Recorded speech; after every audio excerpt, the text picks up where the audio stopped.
And మీ పాప వాళ్ళు పర్ఫెక్ట్గా వీళ్ళు క్యాపబిలిటీ వీళ్ళు కరెక్ట్గా చేయగలరు అన్న కాన్ఫిడెన్స్ మీకు ఎప్పుడు వచ్చింది సార్? నాకు సీతారామం తర్వాత బాగా కాన్ఫిడెన్స్ వచ్చిందండి. సీతారామంకి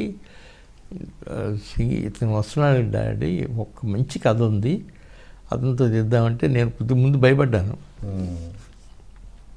నేను బయట ఏదో చెప్పారమ్మా అంటే అబ్బాయి లేదంటే నిజంగా వచ్చాడు పాపం, అంత ఒబీడియంట్గా ఆ కథ చెప్పాడు. నేను అతను స్వప్న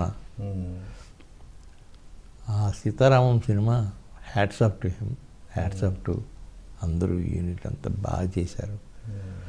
అట్లా సక్సెస్ అయ్యింది.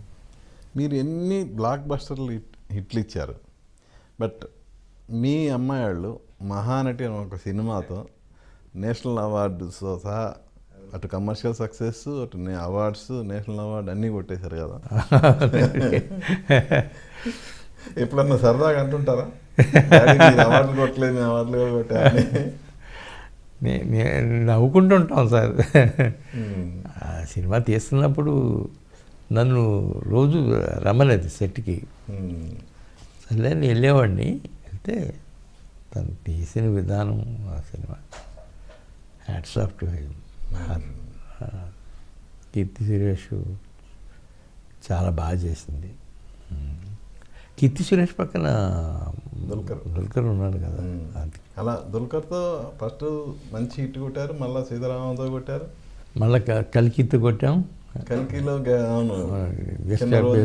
మళ్ళీ ఇప్పుడు చేస్తున్నారు. ఇప్పుడు చేస్తున్నామండి, చేస్తున్నాం. మా పర్మనెంట్ హీరో. అవును. అంటే మీరు ఎవరితో చేసినా కంటిన్యూగా చేస్తూనే ఉంటారు. కంటిన్యూగా చేస్తూనే ఉంటానండి. అందరూ కూడా మా బ్యానర్ అనే అనుకుంటారు. ఏ హీరో అయినా. ఇవాళ నాగార్జున దగ్గరికి వెళ్ళినా, చిరంజీవి గారి దగ్గరికి వెళ్ళినా మా బ్యానర్ అనే ఉద్దేశం.